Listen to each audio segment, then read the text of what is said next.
Hello everyone, आज हम पढ़ेंगे क्लास 12th का हिस्ट्री का बुक नंबर 2 और 5th चैप्टर। ठीक है, तो ये मेडिवल हिस्ट्री से रिलेटेड है। सबसे पहले यात्रियों के नज़रिए, समाज के बारे में उनकी समझ लगभग 10वीं से 17वीं सदी तक, इसके बारे में हमें पढ़ना है। महिला और पुरुषों ने कार्य की तलाश में प्राकृतिक आपदाओं से बचाव के लिए, मैं सीधे सीधे इसको इंट्रो करके यहाँ पे बताती हूँ, फिर डायरेक्टली इसको रीड करूँगी। देखो, अभी तक जो हमारा उपमहाद्वीप है, ठीक है, उपमहाद्वीप, अभी तक हमको ये पता चला है कि जो स्त्री और पुरुष हैं दोनों ही व्यापार करते थे, यात्राएं करते थे, ठीक है, पुरोहित थे और सेना में भी भर्ती थे, ठीक है, सैनिक भी थे। ठीक है, ये इसका बैकग्राउंड है। इसमें आपको एक शब्द मिलेगा, वृतांत। आप इसे एक ट्रैवलॉग कह सकते हो, क्योंकि इसके अंतर्गत जो है, जो वृतांत होते हैं उसमें सामाजिक जीवन के बारे में मिलेगा आपको, ठीक है, प्रथाओं के बारे में मिलेगा, संस्कृति के बारे में भी देखने को मिलेगा। ठीक है, ओके। तो चैप्टर का नाम ही है यात्राओं, क्यों करते थे यात्रा, क्वेश्चन ये उठेगा कि घूमने के लिए, घूमना भी तो है और जानना भी है, तो एक हम लॉजिक लगा देते हैं, घूमने के लिए लॉजिक लगा रहे हैं अभी। दूसरा, आपदाओं से बचने के लिए, डिजास्टर आ जाता होगा ना, तो फिर बचने के लिए, ठीक है, वहाँ के जो विषय वस्तु हैं या सामाजिक जीवन है उसे जानने के लिए, है ना। तो ये चीज़ें थी। अब देखो एक बार रीड करते हैं। महिलाओं और पुरुषों ने कार्य की तलाश में प्राकृतिक आपदाओं से बचाव के लिए व्यापारियों, सैनिकों, पुरोहितों, तीर्थयात्रियों के रूप में और साहस की भावना से प्रेरित होकर यात्राएं की। ठीक है, मैंने पढ़ा दिया अच्छे से अभी इंट्रो में। वह जो किसी नए स्थान में आते होंगे अथवा बच जाते होंगे निश्चित भूभाग में, ऐसी दुनिया में उनको क्या मिलता होगा, एक भौतिक परिवेश के संदर्भ में उनकी प्रथाएं, उनकी भाषाएं, उनकी आस्था, उनका व्यवहार, ठीक है, प्रथा के बारे में भी जानते होंगे, भाषाओं के बारे में भी ज्ञान होगा, आस्था और व्यवहार के मतलब वहाँ के जो आपका बिहेवियर है, वहाँ के लोग कैसा व्यवहार करते हैं, उनकी आस्थाएं क्या हैं, उनकी प्रथाएं क्या हैं, उनकी भाषा क्या है, इनमें से कुछ देखो। जैसे आज के टाइम पे क्या होता है ना, हम जिस राज्य में रहते हैं और दूसरे राज्य का सोचो तो उसमें कुछ सिमिलरिटीज़ भी आपको दिखेंगी। जैसे कोई त्यौहार है, हमारे यहाँ भी बनेगा और आपके यहाँ भी बनेगा, ठीक है, लेकिन नाम अलग होंगे, है ना। और कुछ ऐसी प्रथाएं होंगी जो हमारे वहाँ होती ही नहीं होंगी, और दूसरे स्टेट में ही वो यूनिक वहीं की प्रचलित प्रथा होगी, है ना। होता है, नहीं होता है। तो जब वृतांत जब लिखे जाते हैं ना, तो एक जो यात्री आते होंगे तो वो लिखते होंगे अपने वृतांत में कि यहाँ पे ये यूनिकनेस है। जो समानताएं हैं उनको मेंशन नहीं करते थे वृतांत में, केवल जो भिन्नता थी उसे मेंशन किया जाता था। ठीक है, असामान्य तथा उल्लेखनीय बातों में अधिक महत्व दिया। दुर्भाग्य से हमारे पास महिलाओं द्वारा छोड़े गए वृत्तांत लगभग ना के बराबर हैं, लेकिन ऐसा नहीं है कि वो यात्रा नहीं करती थी। सुरक्षित मिले हुए वृत्तांत में हम एक एग्जाम्पल ले सकें, विजयनगर का भी लेंगे।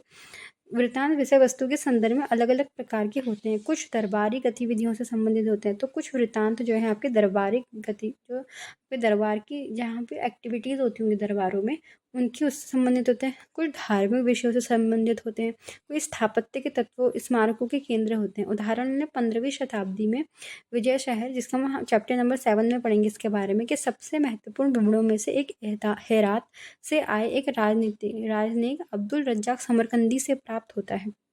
कई बार यात्री सुदूर क्षेत्रों में नहीं जाते थे।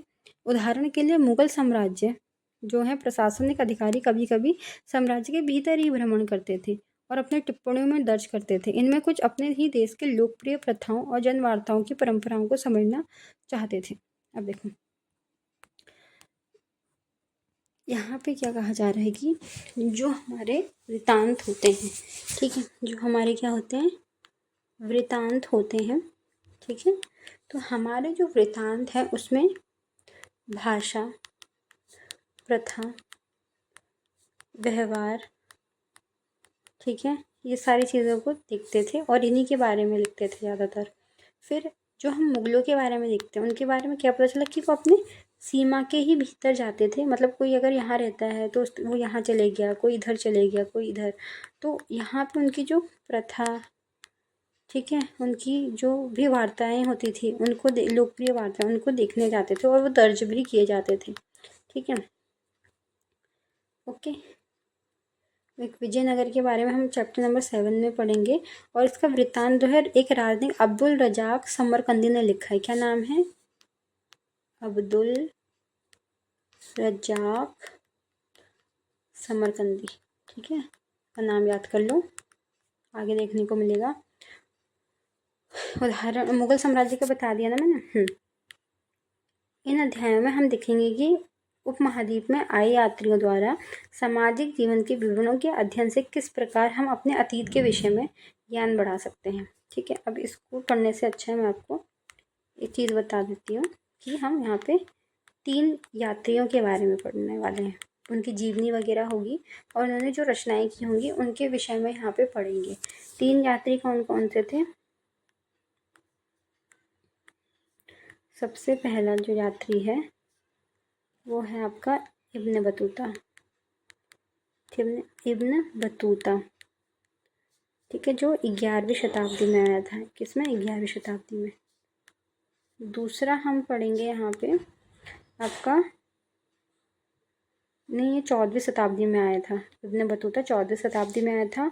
और जो है आपका अल बरूनी आया था, अल बरूनी आया था 11वीं शताब्दी में। और एक तीसरा है जिसका नाम है बर्नियर, जो कि आया था 17वीं शताब्दी में। ठीक है, तो इब्न बतूता का करेक्ट कर लेना। ये आया था आपका 14वीं शताब्दी में। सबसे पहले अल बरूनी ही आया 11वीं शताब्दी में और बर्नियर आया 17वीं शताब्दी में। अब आपको याद होना चाहिए जो अल बरूनी है वो उज्बेकिस्तान से आया था। किससे? उज्बेकिस्तान से।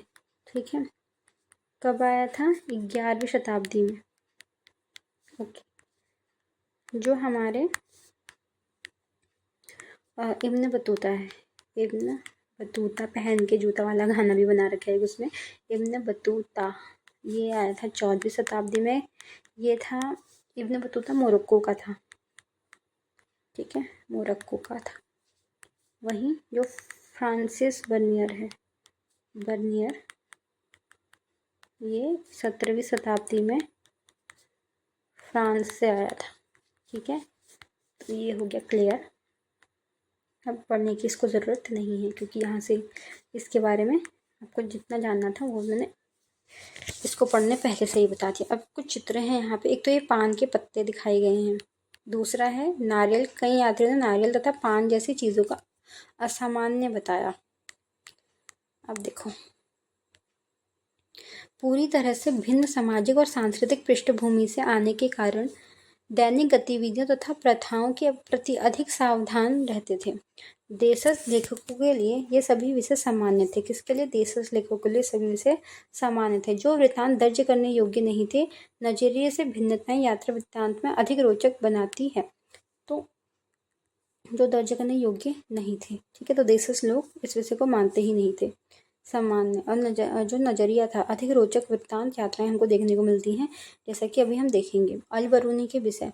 अल बरूनी ने अपने कार्य का वर्णन इस प्रकार किया। इन लोगों के लिए सहायक जो उन्हें हिंदुओं धार्मिक विषयों पे चर्चा करना चाहते हैं और ऐसे लोगों के लिए एक सूचना का संग्रह है जो उसके साथ संबंध होना चाहिए। तो यहाँ पे उन्होंने वर्णन किया है कि जो लोग हैं, ठीक है, उनकी हिंदुओं जैसे धार्मिक विषयों की वे चर्चा करने चाहते थे क्योंकि उनको क्या था ना, ज्ञान बटोरने में बहुत अच्छा लगता था। उन्होंने वो संस्कृत भी मतलब जानते थे। ठीक है, अल बरूनी की तथा किताबुल हिंद। देखो देखो, ख्वारिज़्म है, ख्वारिज़्म जो है एक शिक्षा का केंद्र है, याद रख लो। मैंने पहले ही बता दिया, शिक्षा केंद्र है, बहुत प्रसिद्ध शिक्षा। कहाँ पर है? उज्बेकिस्तान में ही। ठीक है, तो अल बरूनी का अब आप ना जिनको पता नहीं है ये बना लो, एक भारत का ऊपर का मैंने बना दिया पोर्शन। ठीक है,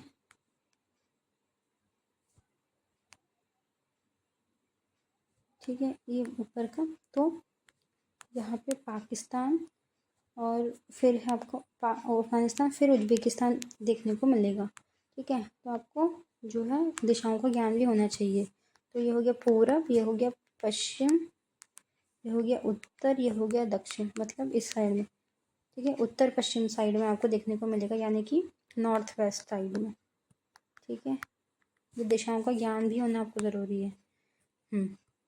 अब देखो, अल बरूनी का जन्म आधुनिक उज्बेकिस्तान में स्थित ख्वारिज़्म में सन 973, यानी 1000 से नीचे चले जाओ, उसी से नीचे और रखा है, 973 में इसका जन्म हुआ है।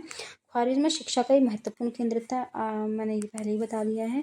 अल बरूनी ने उस समय उपलब्ध सबसे अच्छी शिक्षा प्राप्त की। उसने पता है बहुत भाषाओं का भी ज्ञान था, जैसे अब यूनानी का तो नहीं था उसको, लेकिन उसको सीरियाई, फारसी, हिब्रू, संस्कृत, इन सब यूनानी भाषा का जानकार तो नहीं था, लेकिन उन्होंने जो प्लेटो और अन्य यूनानी दार्शनिक थे उनके कार्यों को अरबी भाषा में उन्होंने पढ़ा था। प्रयास किया। सन 1017 में ख्वारिज़्म पे आक्रमण हुआ और सुल्तान महमूद उसको जो है महमूद यहाँ के कई विद्वानों को, कवियों को अपनी राजधानी गजनी ले गया।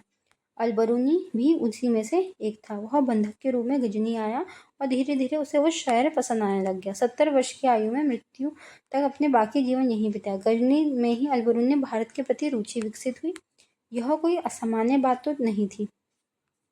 18वीं शताब्दी में से ही संस्कृत में रचित खगोल विज्ञान, गणित, चिकित्सा संबंधी कार्यों में अरबी भाषा में अनुवाद होने लगा।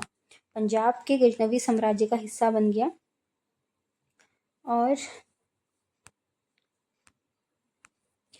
पंजाब में गजनवी साम्राज्य का हिस्सा बन गया। इसके बाद स्थानीय लोगों से कुछ संपर्कों ने आपसी विश्वास और समझ का वातावरण बनाने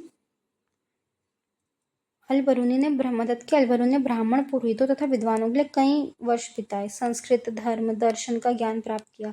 उसने पता है एक यूक्लिड भी लिखी थी, यानी कि मतलब संस्कृत में ही उसने जो है गणित और क्या बोलते हैं आपकी खगोलीय विज्ञान के बारे में भी लिखा था। ठीक है, यात्राएं फिर भी प्रतीत होता है कि उसने पंजाब, उत्तर भारत के कई हिस्सों की यात्रा की थी। उसने लिखने के समय यात्रा वृत्तांत अरबी साहित्य का एक मान्य हिस्सा था। ये वृत्तांत पश्चिम से सहारा रेगिस्तान, वोल्गा नदी तक फैले संबंधित थे। अब देखो, ग्रंथों का अनुवाद विचारों कैसे होता था। अल बरूनी भाषाओं की तुलना में ग्रंथों का अनुवाद करने में सक्षम रहा। उसने कई संस्कृत कृतियों, जिसमें पतंजलि का व्याकरण पर ग्रंथ भी शामिल है, अरबी में अनुवाद किया। अपने ब्राह्मण मित्रों के लिए उसने यूक्लिड, एक यूनानी गणितज्ञ, कार्यों का अनुवाद किया। मैंने पहले बता दिया, उसने यूक्लिड भी लिखी थी। अब इसलिए हालांकि 1500 ईस्वी से पहले भारत अल बरूनी को कुछ ही लोगों ने पढ़ा। भारत में बाहर कई लोग संभवतः ही ऐसा कर चुके होंगे। मापतंत्र विज्ञान मापने के विज्ञान से संबंधित एक संबंध रखता है मापतंत्र। ठीक, तो अल बरूनी के बारे में अभी तक आपने जो भी पढ़ा वो उसकी एक जीवनी मात्र थी, है ना। जैसे हमने 973 में उसका जन्म हुआ था। ठीक है, जो आपके शिक्षा का केंद्र था एक, ठीक है, शिक्षा का केंद्र था, ठीक, ख्वारिज़्म। ठीक है, ख्वारिज़्म जो था शिक्षा का केंद्र था, ये हो गया। ठीक है, उसने जो है यूक्लिड लिखी थी। उसे हिब्रू आती थी, संस्कृत आती थी, है ना। यूनानी आती थी क्या? नहीं आती थी, है ना। हिब्रू, संस्कृत, ये सारी भाषाएं उसको का ज्ञान वो था। ठीक है, 2 और भाषाएं थी। ठीक है, सीरियाई और फारसी। ठीक है, ये 2 भाषाएं भी थी। और 1017 में आक्रमण हो गया, महमूद ले गया कवियों को, उसे वो शहर भी पसंद आने लग गया, वहीं अपना जीवन बिताया 70 वर्ष की आयु तक। ठीक है, फिर धीरे धीरे भारत के प्रति भी रुचि विकसित हुई, उनके लिए यूक्लिड भी लिखी उसने। ठीक है, उसने 8वीं सदी में रचित जो है 18वीं सदी में रचित वहाँ की खगोल विज्ञान, गणित, चिकित्सा के संबंध में अरबी भाषा में अनुवाद होने लग गया था, तो उसे भी उसने पढ़ना स्टार्ट कर दिया था। ठीक है, अब किताबुल हिंद के बारे में पढ़ते हैं। अरबी में लिखी गई अल बरूनी की कृति किताबुल हिंद की भाषा सरल और स्पष्ट थी। ठीक है, तो इजी थी पढ़ने में, स्पष्ट थी और एक विस्तृत लेकिन बड़ी थी। धर्म और दर्शन, त्योहारों, खगोल विज्ञानों, कीमिया, रीति रिवाजों, ठीक है, प्रथाओं, सामाजिक जीवन, भार तोल, मापन विधियाँ मूर्तिकला, कानून, मापतंत्र, विज्ञान आदि विषयों के आधार पे 80 अध्यायों में विभाजित थी। ठीक है, उससे पहले ये पढ़ लो। हिंदू शब्द लगभग छठी 5वीं शताब्दी ईसा पूर्व प्रयुक्त होने लगा। एक प्राचीन फारसी शब्द जिसका प्रयोग सिंधु नदी इंडस के पूर्व क्षेत्र के लिए होता था से निकला। अरबी लोगों ने इस फारसी शब्द को जारी रखा और क्षेत्र में अल हिंद तथा यहाँ के निवासियों को हिंदी कहा जाने लगा। कालांतर में तुर्कों ने सिंधु से पूर्व में रहने वाले लोगों को हिंदू कहा और उसके निवास क्षेत्र में हिंदुस्तान तथा उसकी भाषा को हिंदवी का नाम दिया। इसमें से कोई भी शब्द लोगों की धार्मिक पहचान का घोतक नहीं है। इस शब्द का धार्मिक संदर्भ में प्रयोग बाद की बात है। ठीक है, तो यहाँ पे कहा जा रहा है जो हिंदू शब्द है वो 6वीं से 5वीं शताब्दी ईसा पूर्व में प्रयुक्त हुआ। सिंधु नदी के पूर्व के क्षेत्रों से यह निकला है और अरबी लोग इसे फारसी में अल हिंद कहा जाते थे। उनके निवासियों को हिंद कहा जाता था और तुर्कों जो सिंधु से पूर्व रहने वाले लोगों को हिंदू कहा जाता था और क्षेत्र को हिंदुस्तान कहा जाता था। उनकी भाषा को हिंदवी कहा जाता था। ठीक है, पर ये वाला लाइन याद रखना कि धार्मिक पहचान का घोतक नहीं है लिखा इसमें। चलो अब यहाँ पे आगे बढ़ते हैं। किताब अरबी में लिखी गई अल बरूनी की कृति किताब उल हिंद भाषा सरल स्पष्ट पढ़ लिया हमने। जो धर्म था उनका, रिलीजन था, उनका दर्शन था, उनका त्यौहार था, रीति रिवाज, प्रथाएं, उनका सोशल लाइफ था, सब कुछ, मूर्तिकला, कानून, मापतंत्र, इन विषयों के 80 अध्यायों में विभाजित कर रखा था। तो कुछ आप याद कर लो दिमाग में। दर्शन के बारे में तो लिखा ही होगा, खगोल विज्ञान के बारे में उसने लिखा ही होगा, मूर्तिकला, कानून, मापतंत्र, ये थोड़े नहीं है। मूर्तिकला, मापतंत्र, मापन विधि, सामाजिक जीवन, भारतोल, इनके बारे में 80 अध्यायों में लिखा। सामान्यतः हालांकि हमेशा नहीं, अल बरूनी ने प्रत्येक अध्याय में एक विशिष्ट शैली का प्रयोग किया है। ठीक है, हर एक उसने अध्याय में क्या किया है, एक विशिष्ट शैली का प्रयोग किया। ठीक है, जिसमें आरंभ में एक प्रश्न होता था। पहले क्या लिखेगा, एक प्रश्न होता था उसकी किताब में, फिर संस्कृतवादी परंपराओं पर आधारित वर्णन होता था और अंत में संस्कृतियों को तुलना की जाती थी। ठीक है, पहले प्रश्न होगा, फिर जो संस्कृतवादी परंपरा है उसका वर्णन होगा, फिर लास्ट में क्या होगा, जो है उसका तुलना होगी, डिफरेंशिएशन निकालेंगे। आज के कुछ विद्वानों का तर्क है कि इस लगभग ज्यामितीय संरचना जो अपनी स्पष्टता और पूर्वानुमेयता के लिए उल्लेखनीय का एक मुख्य कारण अल बरूनी का गणित की ओर झुकाव है। ठीक है, तो यहाँ पे कहा जा रहा है कि कुछ विद्वान ऐसा तर्क दे रहे हैं कि ज्यामितीय संरचना होने के कारण उसकी जो अपनी स्पष्टता है, उसने जो भी उल्लेख किया है, तो गणित का झुकाव अल बरूनी की तरफ पहले से ही मुख्य कारण रहा होगा। अल बरूनी ने जिसने लेखन में भी अरबी भाषा का प्रयोग किया है, यह संभवतः अपनी कृतियों उपमहाद्वीप के सीमांत क्षेत्रों में रहने वाले लोगों के लिए लिखी गई होगी। ठीक है, बिल्कुल, मतलब उसके आसपास के लोग उसे पढ़े ना तो वो अपनी भाषा में उसको लिख रहा था, मतलब अल बरूनी अरबी भाषा में। ठीक है, तो सीमांत क्षेत्रों में रहने वाले लोगों के लिए लिख रहा था। वो संस्कृत, पाली, प्राकृत ग्रंथों में, यानी संस्कृत होगी, पाली होगी, प्राकृत ग्रंथ हो गए, अरबी भाषा में अनुवादित तथा रूपांतरण से परिचित था। उसने दंत कथाओं से लेकर खगोल विज्ञान, चिकित्सा संबंधी कृतियाँ सभी शामिल थे। यानी उसमें खगोल विज्ञान के बारे में पहले से ही चल रहा था, चिकित्सा के बारे में भी पहले से ही चल रहा था। इन ग्रंथों को लेखन सामग्री शैली के विषय में उसका दृष्टिकोण आलोचनात्मक था।